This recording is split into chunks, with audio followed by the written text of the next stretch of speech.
Concerned bad weather can impact supplies of some commodities this Yuletide season.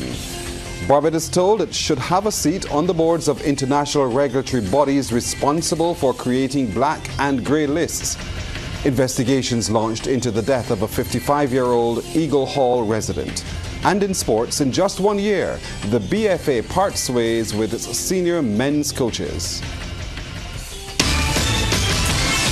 Broadcasting from our studios in the Pine St. Michael, this is CBC NewsNight, starting now.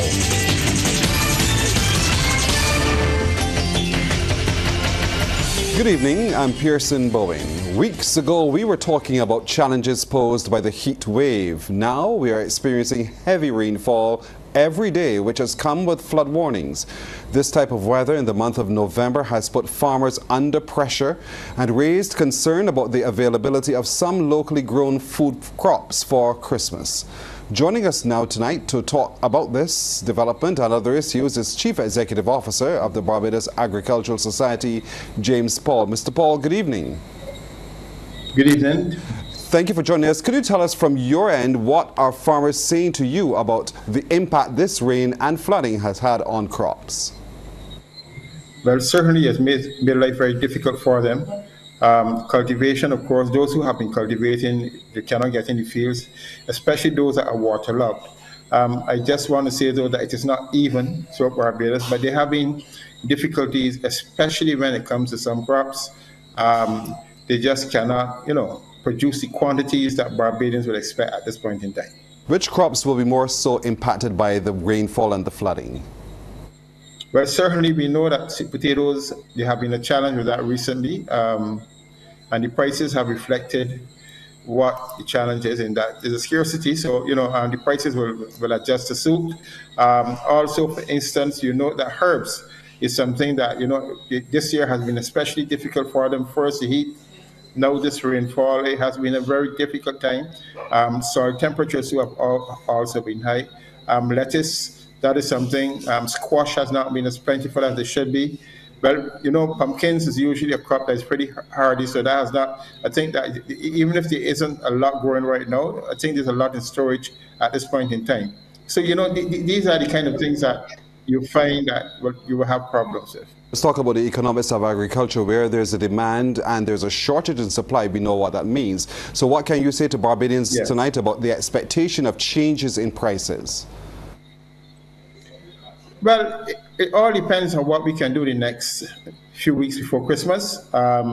If the weather is not bad in some areas, because remember, even today, you found that, yes, rain was falling in some areas. St. Thomas had pretty heavy rainfall. But sometimes, depending on the situation, the drainage is quite good. So some farmers are able to do something despite the rainfall. And if that could happen, we could find that some areas will be able to produce adequate quantities to satisfy consumers. So it will be reflected in the prices at the same time. You called the word Christmas, and Christmas is getting closer and closer, and naturally there will be people purchasing more and more eggs. We heard today about an egg shortage. Tell us a little bit more about that. Well, there isn't any shortage. I would want to say that we have moved to ensure that Barbadian consumers do not suffer as a result of any egg shortage.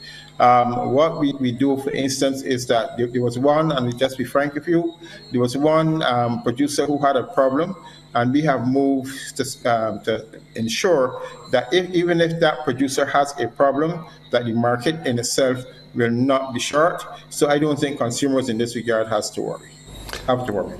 Well, that sounds like good news. Thank you so much for joining us, Mr. Paul. James Paul, Chief Executive Officer of the Barbados Agricultural Society. Thank you, sir. Thank you, too.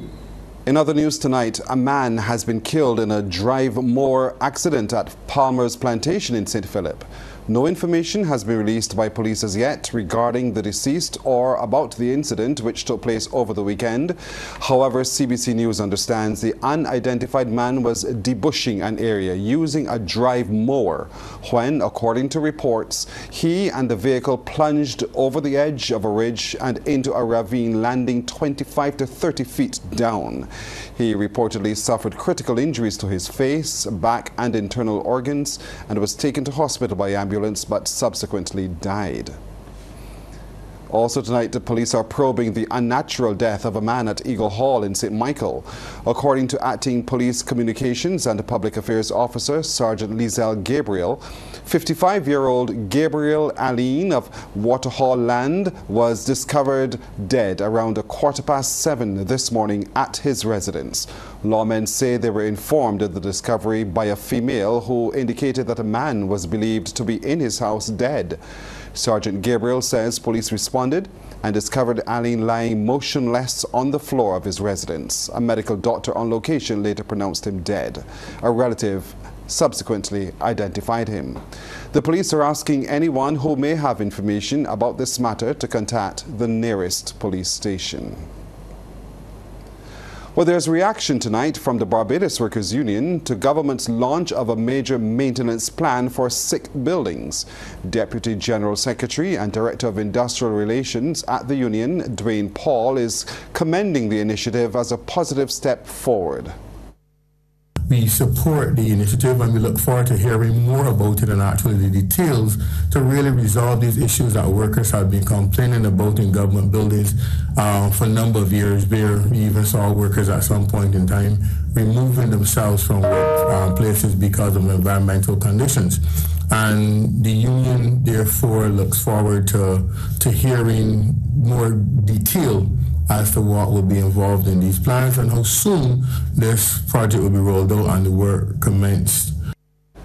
Mr. Paul emphasizes the necessity of a comprehensive strategy that extends beyond government buildings and incorporates the insights and expertise of the BWU, and is advocating for a collaborative approach to develop a national policy for buildings that ensures the well-being of all workers and the general public.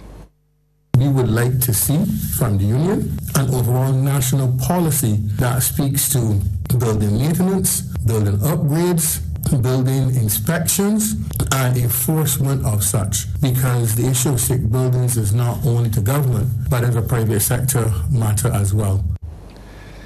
A local academic wants Barbados and other countries in the region to have a seat on the boards of international regulatory bodies responsible for creating black and grey lists. Professor Don Marshall made the point during a roundtable discussion hosted by the Sir Arthur Lewis Institute of Social and Economic Studies. He believes the routine habit of excluding countries like Barbados from the governance of the global financial sector must come to an end. We need to have settled once and for all the inclusion of officials or representatives from the Caribbean that participate in international financial services provision, so that we could be part of the methodology that determines the classificatory schemes that countries will fall under, whether they're black lists or white lists or gray lists. We should be part of that criterion. B, we should be also part of the Financial Task Force as a right, as an entity. Managing Director of Smith Compliance Consulting, Glenna Smith, says Barbados still lacks a central beneficial ownership registry. That registry would contain information on the people who ultimately own or control a legal entity or arrangement. Yeah, in Barbados, we've had the legislation to collect that information for a very long time. Where we need improvement, and we need to accept there are places where we need improvement, is we've never identified a central government department to collect that information or instructed companies and their corporate service providers to file that information with that central registry so that it is in one place, it is maintained up to date, and if there's ever any local authorities or international authorities making an inquiry, we can readily and easily access it. So part of the reason why we've continued to get a rap on the knuckles is we've said we're going to do one in Barbados, but it hasn't yet been implemented. We'll take a break here, but coming up, motorists warned about damage to a major road in St. Joseph. More road repair problems for the Ministry of Transport and Works. This time, a 2-foot diameter hole has opened in Joy Road, St. Joseph, leading to a 4-foot drop-in. Heavy rainfall in the area over the weekend eroded the hole, which was much smaller.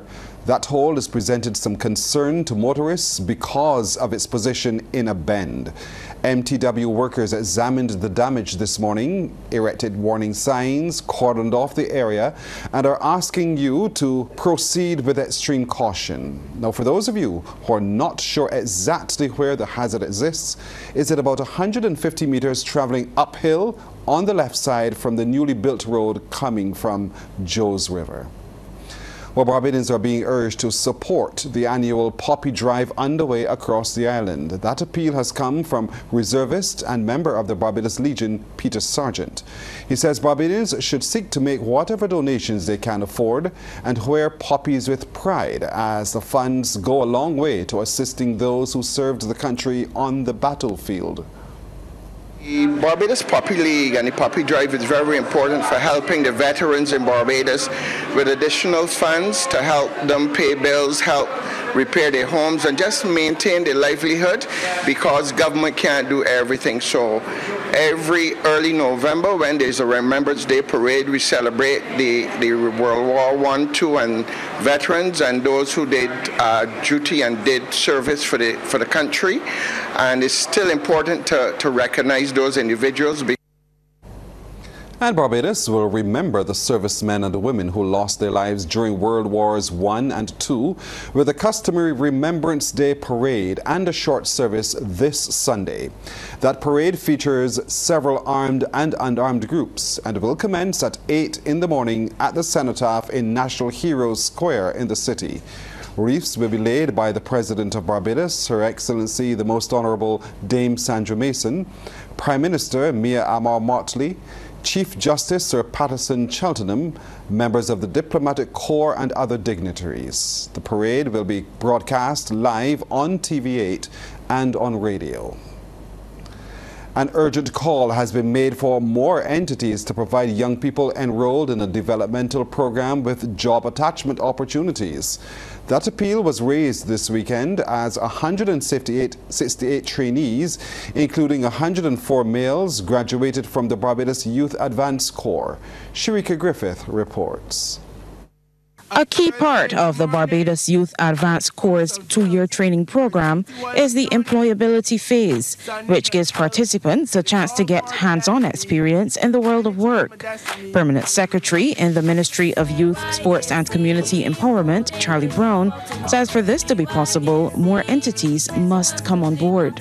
This is facilitated through partnerships with entities across the private, public and third sectors, providing 10 to 14-week job attachments. While the program has seen the placement of several of this evening's graduates, there still is a need for further engagement and support of the program by other agencies in the various sectors to provide professional development needed for the young people enrolled in the program.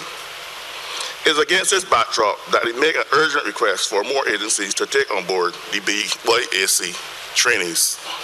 This call was echoed by Director of the Barbados Youth Advance Corps, Hallie Haynes, during a graduation ceremony for cohorts 3 and 4, whose intake took place during the height of the COVID-19 pandemic. Mr. Haynes highlighted some of their academic achievements in the Caribbean Secondary Examination Certificate, or CSEC. There were 81 subject entries from cohort 3 and 4, 37 males, 44 females. For the 2023 June-July Caribbean Examinations Council sitting, I am pleased to report that there were 48 passes, 32 males and 16 females in the undermentioned disciplines: English language, information technology, office administration, principle of business, social studies, electronic document preparation and management, physical education and sports, human and social biology, and theater arts. Ladies and gentlemen, some of these young persons got 3 in one sitting. There were also triumphs in the areas of technical and vocational education, which included subjects such as animation, carpentry, and photovoltaic installation. Trainees participated in the All Greens Green Spaces program And they receive bonus by receiving instant kitchen gardens fully equipped with ceilings as an investment in their entrepreneurial startups. Ladies and gentlemen, one of these evening's graduates took full advantage of this investment and commenced her own business venture.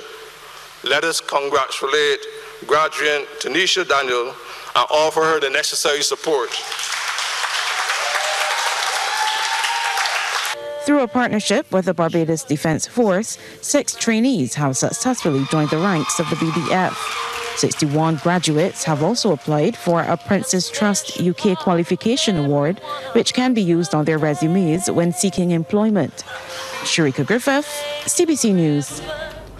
Science professors are being immortalized by the Cayfield campus of the University of the West Indies. A professional wall has been unveiled at the campus recognizing their contribution to the institution. Head of Biology and Chemistry, Professor Avril Williams, says it will serve as a lasting reminder of the contributions they have made to the field of science. These professors have shaped the minds of countless students, and their contributions to the Department of Biological and Chemical Sciences in the Faculty of Science and Technology, or as it was previously called when some of them were here, Pure and Applied Sciences, or before that, Natural Sciences. Yep. The Cayfield campus, the University of the West Indies, and to the field of science as a whole are immeasurable. For 75 years, our university has been a center of excellence in education and research in the region, and our faculty has played a leading role in that success for 39 years. The professor recalled the groundbreaking research that had assisted in understanding how the world works and recognized the presence of their families of former professors. You have inspired and mentored generations of students to pursue their passions and to make a difference in the world. Your groundbreaking research activities have advanced our understanding of how the world works and have contributed to solutions that have redounded to the benefit of Barbados, the region, and dare I say, the world. You have made a difference in the lives of countless students and colleagues.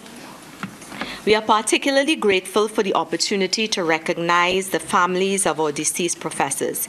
We know that your loved ones are deeply missed, but take comfort in knowing that they will always be remembered as dedicated members of our community and for their passion for science and their commitment to their students. What a way to start our week with Anne-Marie Burke and a look at sports. Anne-Marie, good evening. Good evening to you, Pearson. We start with football news. The Barbados Football Association and the senior men's national team head coach Orlando da Costa and assistant Ricardo Fernandez have parted ways. The pair of Portuguese coaches have decided to leave their positions with immediate effect in the wake of several disappointing results for the Barbados Tridents in the 2023-24 CONCACAF Nations League. CBC's Admar Goodrich Boyce reports. Emerson Boyce, the technical director, is the new man in charge of the Barbados senior men's national football team, at least for now, as they prepare for these 2 remaining games in the CONCACAF Nations League this month. The Barbados Football Association on Monday announced that they've parted ways with head coach Orlando da Costa and his assistant Ricardo Fernandez. In a media release from the BFA, President Randy Harris confirmed the departure of Portuguese coaches Orlando da Costa and Ricardo Fernandez, stating that the pair have decided not to renew their contracts by mutual agreement with immediate effect. In a section of the release, Harris said the BFA would like to take this time to thank Orlando and Ricardo for their service during what has been a difficult year and wish them success in the future. Orlando and Ricardo led Barbados to a comeback victory over Antigua and Barbuda to end the 2022-2023 CONCACAF Nations League in March and a trio international friendly series in February. Harris also said the focus is now on positive results against Nicaragua and Montserrat. The Tridents are on the verge of relegation to League C of the CONCACAF Nations League, following a poor run of results where they've lost all 4 matches so far. Since da Costa and Fernandez took charge a year ago, Barbados have won 1 of 8 matches in all competitions, recording 3 draws and 4 defeats, including an embarrassing 5-0 thrashing to Dominican Republic last month for their worst home defeat. Boyce, the former Wigan Athletic defender and FA Cup winner, who made 12 appearances for Barbados between 2008 and 2016, will now be tasked to turn around the team's fortunes. CBC Sports understands that Boyce conducted his first training session here at the Wildy Turf on Sunday, and several players who were not in the previous squad were all in attendance. And Margaret Boyce, CBC Sports. In tonight's business report, mixologists from Europe and the United Kingdom are sharing ideas and techniques with their counterparts in Barbados. It is the first of a series of workshops aimed at raising the standard of the industry. Remelier at the West Indies Rum Distillery and 2022-23 mixology title winner Damien Williams has been explaining the benefits to participants. It's amazing. I am one that is fortunate enough to travel around the world, representing not only Plantation and Stays Rum and the West Indies Rum Distillery, but Barbados on the whole. And now we can bring top bartenders, mixologists from around the world to Barbados to not only give us a feel of what they do in their country, but they also come to learn from what we have here in Barbados. So this is an amazing event. This is just one of many that we are going to have here in Barbados. Mr. Williams says the hospitality industry stands to benefit from the series of workshops. And I realized that the Barbados mixology realm is actually growing because more and more want to learn about the industry, the hospitality industry, and of course mixology. And I too, I do teach a class at the Regal Development Solutions mixology, and the demand is very, very high for that knowledge of mixology and bartending. A warranty still has to be honored even if it runs out because it is covered under local consumer legislation. According to the Office of Public Counsel, a guarantee is offered by the supplier or manufacturer to engender customer loyalty, but the warranty is based in law. Paul Leach, the investigator with the Office of Public Counsel, who was a guest on the People's Business last night, explained to buyers how the two work. A warranty is entirely at the discretion of the supplier or the manufacturer, whereas a guarantee, as exemplified in the Consumer Guarantees Act, is something that is based in law. So whereas a supplier may say, I'm not going to give you a warranty or I'm not going to honor this warranty, if the breach in the item falls under the Consumer Guarantees Act, then even if the warranty is not valid, you are still guaranteed protection under the Consumer Guarantees Act. So a guarantee will always trump a warranty. And Anne-Marie is back with more sports with a promise of tennis. Anne-Marie. Yes, Pearson. Well, it was a tough day for Barbadian players when the ITF World Tennis Tour continued at the Wildy Tennis Center today.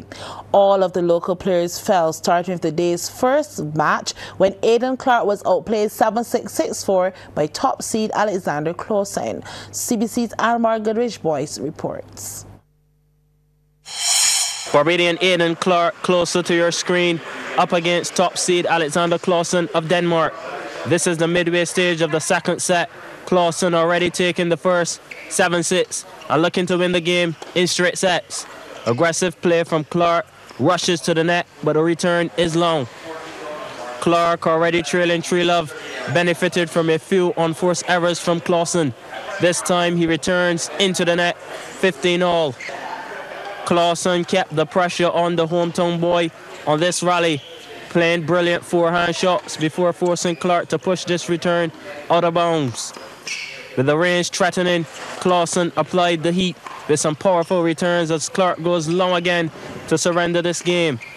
Clausen serving to Clark now. Clark returns, but look at the drop shot. Clark in disbelief. Clausen was already outclassing his opponent. Another powerful serve, the return, and Clark has no answer. That's 30-love. Clark was barely hanging on as it was simply one-way traffic. Clausen with a forehand winner for 40 love as the rains interrupted play. When the contest resumed, Clausen picked up where he left off. Clark tried to stay in this rally, but the forehand was just too good. Clark got this point thanks to a rare unforced error from Clausen, who returns into the net. Clausen appeared to be showing signs of fatigue, and Clark took full advantage here, targeting his forehand and eventually into the net again. Fast forward to the closing stages of the contest. Clausen serving to Clark. This was an entertaining rally. Quick movement around the court from both competitors. But look at this forehand winner from Clausen down the line to win the point. Clark very impressed. And in the end, Clausen reigns supreme. 7-6, 6-4. Anmar Goodrich Boys, CBC Sports. This year's Elite Sports Glow Walk and 5K run set for November 11th will be geared towards bringing awareness to diabetes. Marketing manager Kimberly Rudder says they have partnered with the Diabetes and Hypertension Association of Barbados and the Barbados Diabetes Foundation to host the annual event, which is open to all Barbadians. It's a night race starting at 7 p.m. So you don't have to deal with the heat. You can come out at night, and we're looking forward to see everybody in their reflective gear. When you register, you will get your glow bands to wear or glow bracelets to wear. But you can add to your outfit by wearing any reflective lacings, reflective glasses, you know, whatever you have to be reflective and raise the awareness of safety on the road. Where can people register? You can register at the Diabetes Association of Barbary Hill or the Diabetes Foundation in Warrens. And also there will be registration at Sky Mall from the 8th to the 10th of November from 1 p.m. to 7 p.m. That's at Sky Mall. But from the 1st of November, from the 1st to the 10th of November, you can register at the Diabetes Association or the Diabetes Foundation from 10 a.m. to 4 p.m. Rudder also outlined the route.